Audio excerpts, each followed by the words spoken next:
Hi friends, ಹೇಗಿದ್ದೀರಾ? ನಾನು ನಿಮ್ಮ ಅನುಪಮ. ಇವತ್ತಿನ ವ್ಲಾಗನ್ನ ಶುರು ಮಾಡ್ತಾ ಇದ್ದೇನೆ. ಇವತ್ತಿನ ವ್ಲಾಗಲ್ಲಿ ನಾನು ಧಕ್ಕೆಯನ್ನ ತೋರಿಸ್ತಾ ಇದ್ದೇನೆ. ಧಕ್ಕೆ ಅಂದ್ರೆ ಫಿಶ್ ಪ್ರಿಯರು ಅಂದ್ರೆ ಫಿಶ್ ಲವರ್ಸ್ ಇರ್ತಾರೆ ನೋಡಿ, ಅವರಿಗಂತೂ ಈ ವ್ಲಾಗ್ ತುಂಬಾ ಇಷ್ಟ ಆಗ್ತದೆ. ಅಷ್ಟು ಮಾತ್ರ ಅಲ್ಲ, ಪ್ರಕೃತಿಯನ್ನ ನೋಡ್ತಿರೋರಿಗೆ ಕೂಡ ಈ ವ್ಲಾಗ್ ತುಂಬಾ ಇಷ್ಟ ಆಗ್ಬೋದು. ಆದ್ರೆ ನೋಡಿ, ಈಗ ನಾನು ಎಂಟ್ರಿ ಆಗ್ತಾ ಇದ್ದೇನೆ. ಒಳಗಡೆ ಕಾರನ್ನ ಬಿಡ್ತಾ ಇಲ್ಲ, 11 ಗಂಟೆ ನಂತರ ಅಂತ ಹೇಳಿದ್ರು. ಟೂ ವೀಲರ್ಗೆಲ್ಲ ಬಿಡ್ತಾರೆ, ಆರಾಮಾಗಿ ಹೋಗ್ಬೋದು ನೀವು ಒಳಗಡೆ. ನಿಮ್ಗೆ ಇಲ್ಲಿ ತುಂಬಾ ಚೀಪ್ ಆಗಿ ಫಿಶ್ ಸಿಗ್ತದೆ ಅಂತ ನನ್ನ ಅನಿಸಿಕೆ. ನೋಡೋಣ ಬನ್ನಿ ಏನೇನಾಗ್ತದೆ ಅಂತ. ಅಂತೂ ನಡ್ಕೊಂಡು ನಾವು ಧಕ್ಕೆಯನ್ನ ಮುಟ್ಟಿದ್ವಿ. ನೋಡಿ, ನಿಮ್ಗೆ ಮೀನನ್ನ ನೋಡ್ತಾ ಇರುವಾಗನೇ ಅನ್ಸಿರ್ಬೋದು ಅಲ್ಲಿ ತಲುಪಿದ್ದೇನೆ ಅಂತ.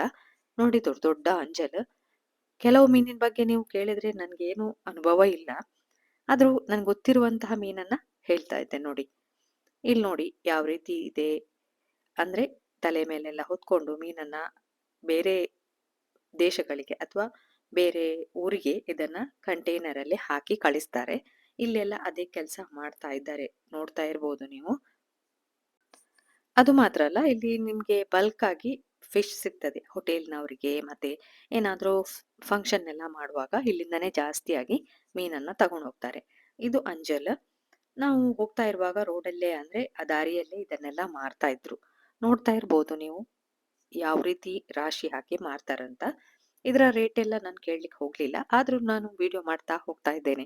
ನಿಮ್ಗೇನಾದ್ರೂ ಈ ಫಿಶ್ ಇದು ಗುರ್ತೆಲ್ಲ ಇದ್ರೆ ನನಗೆ ಕಮೆಂಟ್ ಅಲ್ಲಿ ತಿಳಿಸಿ. ನೋಡಿ, ಇಲ್ಲಿ ಈಗ ನಾನು ಮೀನನ್ನ ನೋಡ್ತಾ ಹೋಗ್ತಾ ಇದ್ದೇನೆ. ಅಂಜಲ್ ಒಂದು ಗೊತ್ತಿದೆ, ಮತ್ತೆ ಒಂದೇನೋ ಮಾಂಜಿ, ಅದು ಕೂಡ ಗೊತ್ತಿದೆ. ಆದ್ರೆ ತುಂಬಾ ಕಡಿಮೆ ಆಗಿದೆ ಮೀನು ಇಲ್ಲಿ. ನನ್ಗೆ ಅದೇ ಬೇಜಾರಾಗೋಯ್ತು, ಅಯ್ಯೋ ಧಕ್ಕೆಯಲ್ಲಿ ಮೀನಿಲ್ಲ ಅಂತ. ಇದೊಂದು ಫಿಶ್ ಅನ್ನು ನೋಡಿ ಎಷ್ಟು ಚೆನ್ನಾಗಿದೆಯಾ. ನನ್ಗಂತೂ ಇಷ್ಟ ಆಗ್ಲಿಲ್ಲ. ಮಡಲು ಮೀನ್ ಅಂತ ಹೇಳಿದ್ರು ಕೇಳಿದಕ್ಕೆ. ಏನೋ ಮಡ್ಲಿನಾಗೆ ಇತ್ತದು, ಅಂದ್ರೆ ಸೋಗೆ ಅಂತ. ತುಳುವಲ್ಲಿ ಮಡಲು ಅಂದ್ರೆ ಕನ್ನಡದಲ್ಲಿ ಸೋಗೆ ಅಂತ ಹೇಳ್ತೇವೆ, ಅದು ಮೀನು ಅಂತ ಹೇಳಿದ್ರು. ಹಾಗೆ ಇದು ಅಂಜಲ್ ಅದೊಂದೇ ಗೊತ್ತಿರೋದು. ಮತ್ತೆ ಬಂಗುಡೆ ಎಲ್ಲ ಗೊತ್ತಿದೆ. ಹಾಗೆ ನೋಡಿ, ಇಲ್ಲಿ ಬೋಟ್ ಅಲ್ಲಿ ಮೀನ್ ಬರ್ತದೆ, ಅದನ್ನ ತಗೊಂಡು ಕೆಳಗೆ ಹಾಕ್ತಾರೆ. ಅಂದ್ರೆ ಬಾಕ್ಸ್ ಅಲ್ಲಿ ಹಾಕಿ ಅದನ್ನ ಇಲ್ಲಿ ಏಲಂ ಮಾಡ್ತಾರೆ. ಅದು ಕೂಡ ನಿಮ್ಗೆ ತೋರಿಸ್ತೇನೆ ಏಲಂ. ಇದೊಂದು ಮೀನ್ ನೋಡಿ. ಮೊದ್ಲು ಇದ್ರ ಬಾಲದಲ್ಲಿ ಮಕ್ಳಿಗೆ ಹೊಡಿತಿದ್ರು ಅಂತ ಹೇಳಿದ್ರು. ಹಾಗೆ ಇದೆಲ್ಲ ಅಂಜಲ್ಗಳು ಮಾರಾಟಕ್ಕಿದ್ವಿ. ಕಡಿಮೆ ರೇಟಲ್ಲಿ ಕೂಡ ಸಿಗ್ತದೆ ಇಲ್ಲಿ ಬಂದ್ರೆ. ನೋಡಿ, ಇಲ್ಲಿ ಒಂದು ಕಡೆ ಮೀನನ್ನ ಏಲಂ ಮಾಡ್ತಾ ಇದ್ದಾರೆ, ನೀವು ಕೂಡ ಸ್ವಲ್ಪ ಕೇಳಿ. ಇಲ್ಲಿ ಹೊರಗಡೆ ಮಾರಾಟ ಮಾಡುವವರೆಲ್ಲ ಈ ಏಲಂನಿಂದ ತೆಗೆದುಕೊಂಡು ಮಾರಾಟ ಮಾಡ್ತಾರೆ. ನೋಡಿ, ನೀವು ಕೂಡ ಸ್ವಲ್ಪ ಕೇಳಿ.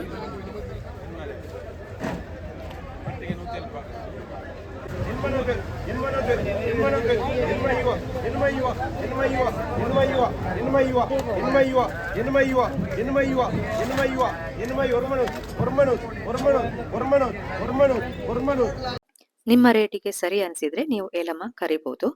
ಅಲ್ಲಿ ನೋಡ್ಕೊಂಡು ಬಂದೆ ನಾನು. ಈಗ ನೋಡಿ, ಇಲ್ಲಿ ಮೀನನ್ನ ಹಾಕ್ತಾ ಇದ್ದಾರೆ, ಅಂದ್ರೆ ಬೇರೆ ಬೇರೆ ಮಾಡಿ ಲಾರಿಯಲ್ಲೆಲ್ಲ ಕಳಿಸ್ಲಿಕ್ಕೆ ಇದು ರೆಡಿ ಆಗ್ತದೆ. ಹಾಗೆ ಒಂದು ಬೋಟಿಂದ ನೋಡಿ ಕೆಳಗಡೆ ಇಳಿಸಿ ಅದನ್ನ ಇನ್ನೊಂದು ಬಾಕ್ಸಿಗೆ ಹಾಕ್ತಾರೆ, ಯಾವ ತರ ಹಾಕ್ತಾ ಇದ್ದಾರೆ ಅಂತ. ಅಂದ್ರೆ ನಿನ್ನೆ ಹೋದಾಗ, ಅಂದ್ರೆ ನಾನು ಹೋದಾಗ ಮೀನ್ ತುಂಬಾ ಕಡಿಮೆ ಇತ್ತು. ಯಾಕಂತ ಕೇಳಿದಕ್ಕೆ ಸಮುದ್ರ ಅಗಲ ಆಗಿದೆ ಅಂತ ಹೇಳಿದ್ರು ಒಬ್ರು, ನನ್ಗೆ ಗೊತ್ತಿಲ್ಲ. ಆದ್ರೂ ನನ್ನ ಅನಿಸಿಕೆ ಪ್ರಕಾರ ಇಲ್ಲಿ ಮೀನು ತುಂಬಾ ಕಡಿಮೆ ಆಗಿದೆ. ಯಾಕಂತ ಗೊತ್ತಿಲ್ಲ, ನೀರೇನಾದ್ರೂ ಗಲೀಜಾಗಿದೆ ಅದು ಗೊತ್ತಿಲ್ಲ. ಅದು ಆಗಿರ್ಲಿಕ್ಕಿಲ್ಲ, ಯಾಕಂದ್ರೆ ಬೋಟಿನಲ್ಲಿ ಬರುವುದದು ಅಥವಾ ಬೋಟ್ ಹೋದದ್ದು ವಾಪಸ್ ಬಂದಿರ್ಲಿಕ್ಕಿಲ್ಲ. ಅದರಿಂದ ಆಗಿರ್ಬೋದು, ಏನಂತ ಗೊತ್ತಿಲ್ಲ. ಆದ್ರೂ ತುಂಬಾ ದಿನದಿಂದ ರೋಡಲ್ಲಿ ಅಂದ್ರೆ ನಮ್ಮ ಮನೆ ಹತ್ರ ಎಲ್ಲ ಬರುವವರು ಕೂಡ ಹೇಳಿದ್ರು ಮೀನ್ ತುಂಬಾ ಕಡಿಮೆ ಆಗಿದೆ ಅಂತ. ಇದು ಮೀನ್ ನೋಡಿ ಬೊಂಡಾಸ್ ಅಂತ. ರೋಡಲ್ಲಿ ಇವ್ರೀಗ ಏಲಂ ಮಾಡಿ ತಕೊಂಡಿರೋದು. ಅದನ್ನ ಅವ್ರು ತಗೊಂಡು ಮಾರ್ಕೆಟಿಗೆ ಅಥವಾ ಅವರ ಮನೆ ಹತ್ರ ಎಲ್ಲ ಸೇಲ್ ಮಾಡ್ಲಿಕ್ಕೆ ಹೋಗ್ತಾರೆ. ಇಲ್ಲಿ ಲೇಡೀಸ್ ಕೂಡ ಮೀನನ್ನ ಸೇಲ್ ಮಾಡ್ತಾರೆ. ಹಾಗೆ ನನ್ನ ಚಾನಲ್ ಅನ್ನ ಹೊಸದಾಗಿ ನೋಡ್ತಿರೋರು ಪ್ಲೀಸ್ ಸಬ್ಸ್ಕ್ರೈಬ್ ಮಾಡಿ. ಹತ್ರದಲ್ಲಿ ಬರುವಂತಹ ಬೆಲ್ ಬಟನ್ ಒತ್ತಿ, ಆಗ ನಾನು ಮಾಡಿರುವಂತಹ ವಿಡಿಯೋದ ನೋಟಿಫಿಕೇಶನ್ ತಕ್ಷಣಕ್ಕೆ ಸಿಗ್ತದೆ. ಅದೇ ರೀತಿ ಈ ವ್ಲಾಗ್ ನಿಮ್ಗೆ ಇಷ್ಟ ಆದಲ್ಲಿ ಏನ್ ಮಾಡ್ಬೇಕಂತ ಗೊತ್ತಿದೆ ತಾನೆ?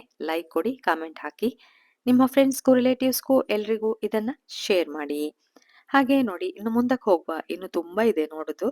ಆದ್ರೂ ನಡುವೆಲ್ಲೇ ನಾನು ಒಂಚೂರು ರೆಸ್ಟ್ ತಕೊಂಡು ಮಾತಾಡಿದೆ. ಇನ್ನು ಮುಂದೆ ನಿಮ್ಗೆ ನೋಡ್ಲಿಕ್ಕೆ ತುಂಬಾನೇ ಇದೆ.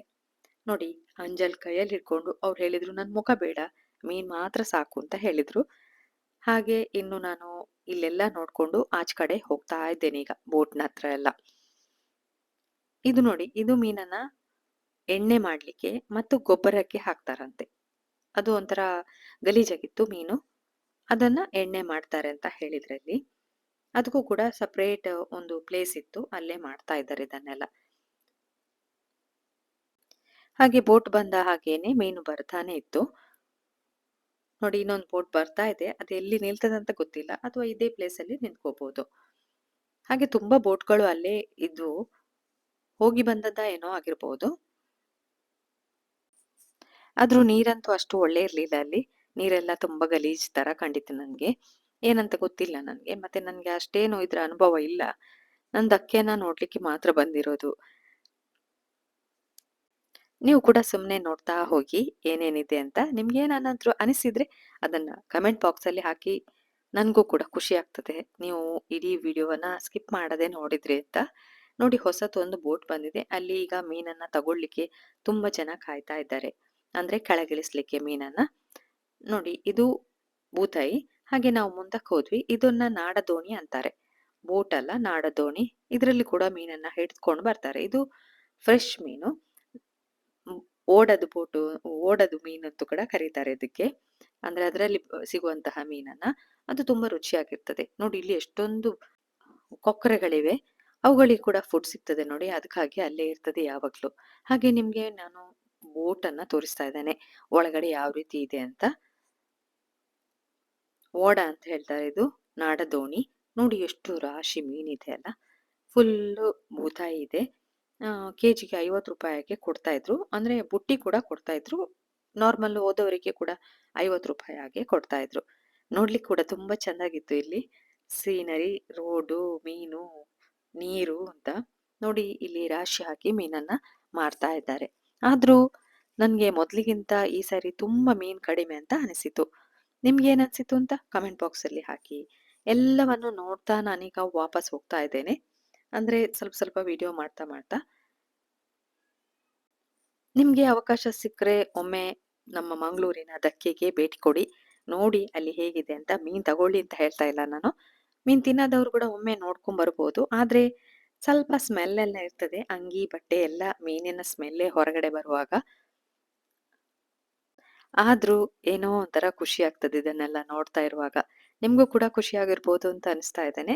ನಾನಂತೂ ಸ್ವಲ್ಪ ಮೀನನ್ನ ತಗೊಂಡು ವಾಪಸ್ ಮನೆ ಕಡೆ ಹೋಗ್ತಾ ಇದ್ದೇನೆ. ನೋಡಿ ಇದು ಬೊಂಡಸ್ ಅಂತ ಹೇಳ್ತಾರೆ. ಇದು ಬೋಟಲ್ಲಿ ಬಂದಿರೋದು. ಅದನ್ನ ಬೇರೆ ಬೇರೆ ದೊಡ್ಡದು, ಸಣ್ಣದು ಮಾಡಿ ಡಿವೈಡ್ ಮಾಡಿ ಸೇಲ್ ಮಾಡ್ತಾರೆ. ಈ ವ್ಲಾಗ್ ನೋಡಿ ಏನನ್ಸಿತ್ತು ಅಂತ ಕಮೆಂಟ್ ಬಾಕ್ಸ್ ಅಲ್ಲಿ ಹಾಕಿ.